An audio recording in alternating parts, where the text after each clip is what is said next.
Hi, my name is Ed Reyes with Master Builders in Tampa, Florida. I'm here on behalf of Expert Village, and I'm going to show you how to use the proper use of a saber saw. Now this saw you can cut at a 90-degree cut.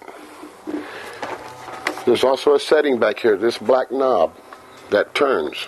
And as you turn it, it loosens up this base so that you can tilt it at any angle that you want, all the way up to a 45-degree angle. When it's that angle that you choose, simply tighten it back up, and you can cut at an angle now. It has settings back here to show you what degree you have, and you have a tilted base that's cut at your desired degree.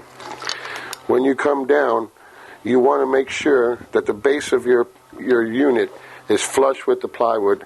Your saw will be at an angle. That's normal. Then you proceed to cut straight through at that angle. When you finish, simply reverse and loosen up it again. Set it back to 90, tighten it back up, and continue with your cutting.